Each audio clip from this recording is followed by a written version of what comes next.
আল্লাহ শিখিয়েছে, পৃথিবীর কেউ শিখায়নি, শিখিয়েছে কিন্তু আল্লাহ। যত সময় পর্যন্ত মুরগির ডিম থেকে বাচ্চা বের না হবে তত সময় পর্যন্ত মুরগিটা তা দিতে থাকে। এই সময় সে তার নিজের স্বার্থ ভুলে যায়, ভুলে দিয়ে সে বাচ্চার স্বার্থটাকে প্রাধান্য দেয়। অক্টোপাসও এই সময় পর্যন্ত সে তার নিজের স্বার্থকে ভুলে যায়, সে তার বাচ্চার স্বার্থটাকে প্রাধান্য দিয়ে যে সময় ডিম ফুটে অক্টোপাস বা বাচ্চা বের হয়ে আসে তখন এই অক্টোপাস মারা যায়। তাহলে কি বুঝলেন? একটা মা তার জীবন দিয়ে তার আগত অনাগত সন্তানকে নিরাপত্তা দিয়ে তার জীবনকে উপেক্ষা করে একটা মা অক্টোপাস তার সন্তানকে দুনিয়াতে রেখে সে চলে যায়। বুঝতে হবে এখানে।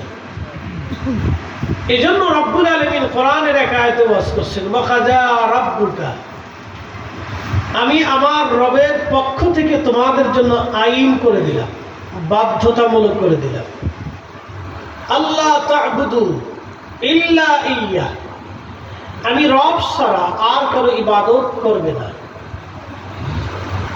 ওয়া বিল ওয়ালিদাইনি ইহসানা, আর তোমার পিতামাতার সাথে তুমি সুন্দর ব্যবহার আচরণ সম্পর্ক রাখবে। ইহসান মানে দয়া, মায়া, ভালোবাসা। তোমার জীবনের দয়া এবং মায়া ভালোবাসাটা তুমি তোমার পিতামাতার জন্য দিয়ে দিবে। একসাথে বলবেন সুবহানাল্লাহ। বান্দা সৃষ্টি করে কে? একসাথে বলেন। মা যখন সন্তানকে দুনিয়াতে আনে তখন এই ব্যথাটা কি ওই মা ছাড়া আর পৃথিবীর কেউ বুঝতে পারে? যার ব্যথা সেই বুঝে। কিন্তু ব্যথা কতটুকু, যন্ত্রণা কতটুকু, ত্যাগ কতটুকু, এটা একমাত্র পুঙ্খানুপুঙ্খরূপে যিনি জানে তিনি আল্লাহ। সেই রব জানে বিধায় তিনি কোরআনে একেবারে সিল দিয়ে দিলেন যে আমি আল্লাহর পক্ষ থেকে আইন করলাম, বাধ্যতামূলক করে দিলাম কি তুমি তোমার পিতামাতার সাথে সুন্দর আচরণ করবে। কি চমৎকার কথা! এরপরে আল্লাহ আবার বাড়াইলেন।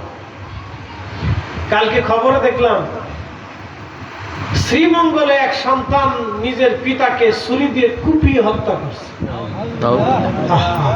কি আফসোস এই জাতির জন্য। মানুষ আসলে মানুষই তো হতে পারে না। কি কথা ঠিক আছে কিনা? জীবনে দেখছেন কোন কুকুরকে মারে? জীবনে কোন কুকুরকে হত্যা করে না, কোন বিড়ালকে হত্যা করে না, কোন গরুকে হত্যা করে না, কোন কবুতরকে হত্যা করে না, কোন মুরগিকে হত্যা করে না। শুধুমাত্র একমাত্র মানব জাতি যে নিজের ভাইকে, বাবাকে, সন্তানকে হত্যা করে। তাই বুঝেন মানুষ কি আসলে মানুষের কাতারে আছে? এই জন্য আমার পীর ও মুর্শিদ একটা কথা বলতেন, আমি কথাটা আগে বুঝতাম না, কিন্তু এই বিষয়ের উপরে যখন আমি স্টাডি করলাম তখন কথাটা বুঝতে পারছি। মানুষ হতে হবে মানুষ যখন, আমি আগে কথাটা বুঝতে পারতাম না। কথাটা কি? মানুষ হতে হবে মানুষ যখন, আমরা তো সবাই মানুষ। এখন বুঝি আসলে আমরা দেখতে মানুষ কিন্তু অরিজিনাল মানুষ না। কি আসতে কালকে জোরে বলে? আমরা শুধু দেখতেই মানুষ। মানুষ হওয়ার জন্য যে গুণাবলী দরকার সেই গুণ মানুষের ভিতরে নেই, খুব কম আছে। মানুষ হতে হবে মানুষ যখন আপনি মানুষ, আপনার আল্লাহ মানুষ বানিয়ে দুনিয়াতে পাঠাইছে, তখন আপনাকে প্রকৃতই মানুষ হতে হবে। কি কথা ঠিক আছে কি? প্রকৃত কি হতে হবে? মানুষ হতে হবে। মানুষ যেহেতু দুনিয়াতে আপনাকে আল্লাহ পাঠিয়েছেন মানুষ বানাইয়া, কুত্তা বানায় পাঠান নাই। বিড়াল, ছাগল, হাঁস, মুরগি, ভেড়া, বকরি, উট, দুম্বা আনুষঙ্গিক কোন প্রাণী বস্তু করে আল্লাহ পৃথিবীতে আপনাকে পাঠান নাই, আমাকে আল্লাহ পাঠিয়েছেন মানুষ করে। এই জন্য হুজুর বললেন যে মানুষ হতে হবে। মানুষ যখনই আল্লাহ আপনাকে মানুষ করে দুনিয়াতে পাঠাইলো তখন আপনাকে মানুষই হতে হবে। আপনি মুসলমানের হিসাব করে আসেন, আমরা মুসলমান হয়েছি কিনা সেটা পরে হিসাব আসেন, আগে মানুষ হয়েছি কিনা আগে এই হিসাবে আসে। মুসলমান অনেক ঊর্ধ্বের জাত, অনেকে ভাবতেছেন টুপি মাথায় দিয়ে মুসলমান হয়ে গেছে, এত সহজ ভেবেন না। মুসলমান অনেক ঊর্ধ্বের জাত। মুসলিম কাকে বলে জানেন? আসলামতু লিরাব্বিল আলামিন, যে তার জীবনের সবকিছু আল্লাহরে দিয়ে দেয়। কয়জন আছে বার করে? মুসলমান তো তাকে বলে যে তার নিজের জীবনের সবকিছু আল্লাহকে দেয়। কয়জন আছে দেখেন, খোঁজেন আপনি। আল্লাহ কোরআন থেকে বলতেছে আসলামতু লিরাব্বিল আলামিন, আমরা সেই রবের কাছে আত্মসমর্পণ করলাম যিনি সমস্ত জগৎ সমূহের রব।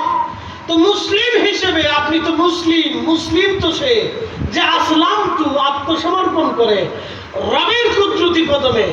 তো সেই আল্লাহর কুদরতি কদমে যদি আত্মসমর্পণই হয় তো জীবনের সব কিছু দিয়ে তো আত্মসমর্পণ করতে হবে। তো কয়জন আছে বুঝে?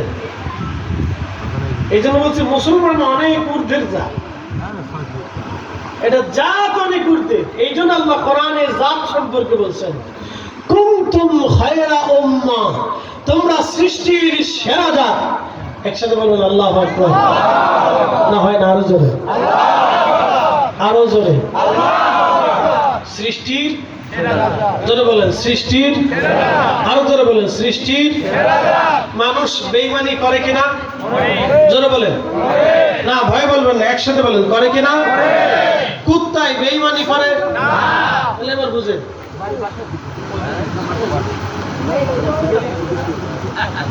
বুঝেন আপনি?